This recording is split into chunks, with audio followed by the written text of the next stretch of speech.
Hey, what's up, everybody in the internet, in the YouTube, in the future, and wherever else this is going to be watched from? So, my son issued me a challenge, told me, Daddy, try and make a video, YouTube video. So, here goes. Not my first video, but the first video whereby I'm talking. I always make videos and I'm quiet. So, this is a very, very fast video. As you can see, it's very cold in Massachusetts. Fancy feet, fancy shoes. So I'm going to try to do an unboxing. So what's up, guys? Again, welcome to my unboxing. This will be my attempt at creating a collection of comic books. I always see on movies people talk about their collection and see some shows whereby somebody has sold an old comic book for quite some money. So I said, what the heck, let me try and buy a few books, collect, and try and keep them. So I'm going to do this with my brothers. We are calling ourselves the Kenya Nakuru Rurengo Boys Comic Book Collection. Yeah, that's a mouthful. So we're going to be doing this with my brothers, four of us. Try to buy books and books that are not widespread. So walk into a comic shop, go to the section where books, go to the section with books whereby not many people are buying them. So do the indies and the one-off books that have been published and collect, then keep them, hopefully pass them on to our kids who are going to keep on collecting and hopefully pass them on to their kids. So I'm thinking 100 years down the line, books going to be worth something. So let's look at what we have. We have the DC variants collection of 10 books, brand new. Got them for, they had an offer or something. Then you have the 10 indie comics. So same thing, 10 books from the Marvel. So what I see people doing on TV, they always take care to keep the wrapping that the books were bought in, so that as you are selling these books years later, you can be able to prove that these books were have still been kept in the original state. And I think it goes into the collectors love you to have as much junk as you can get, as it were, when you bought it. So let me just open these books up, try to be careful with this wrapping and show you what we have. So here goes.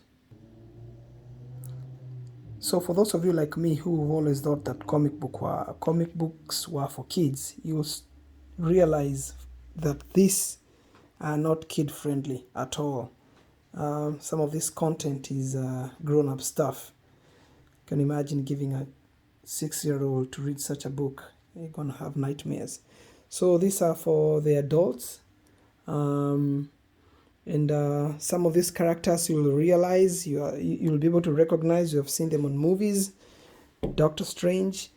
Some of them you have not. I love watching a lot of cartoons, so I'm able to recognize some of these stories, but not all of them, because as you can, or what you will realize is that not everything makes it to being produced for TV or even for movies. So these are some of the books.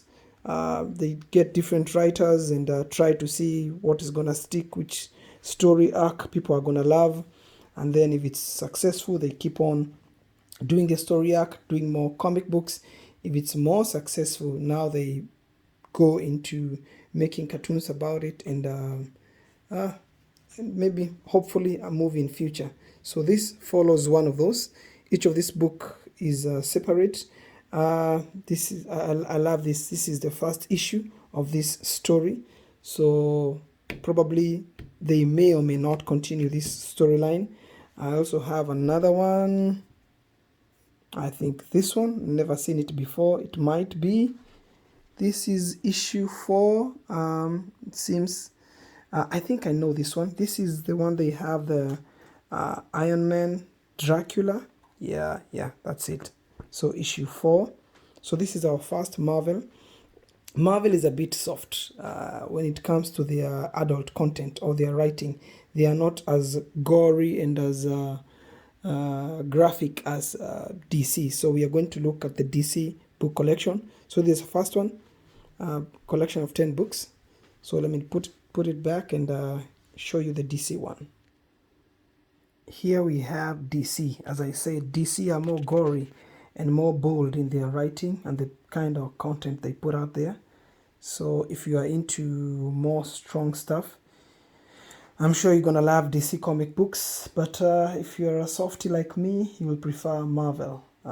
So as we know, DC has many supervillains or characters, but they are most of the ones that are most recognizable are Superman and Batman. So the rest, Wonder Woman is coming along nicely, Flash, Aquaman, and the rest. But DC is more known for Batman and Superman. So this is the DC 10 book collection. I love this guy, some scary character. So let's see what we have. I'm trying to see if I have a first issue of any of these books. It would be nice. So we have those.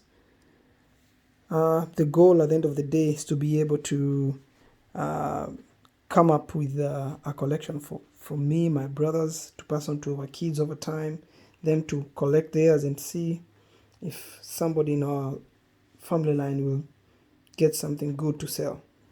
So I'm probably gonna start with this one. Gives me some serious Killmonger vibes. Let me see which other one I'll go next. This one. This guy kind of looks like a weird version of Iron Man. I think over time, as more comic books are written, the characters tend to look the same. So you'll be excused for confusing a DC character to be a Marvel character. Because, I mean, how many superpowers are out there? So if one can fly in this series, definitely another person will be able to fly in another series. So the lines become blurred. You are only able to know them by their names. But in face value, I think we are reaching a point whereby we are exhausting the creativity in making new supervillains or super characters or superheroes. All right, so that's it. So let's see how this goes. Hopefully, after I've done this, this is version 1. I love that. Hopefully, after I've done this collection, after I read through it, I'll buy more. I'll get more from my brothers to be able to make more of these kinds of videos. And I think I've nailed the challenge that my son gave me to be able to make a video. I know he's gonna laugh at this video so much. But anyway, thank you guys. Cheers.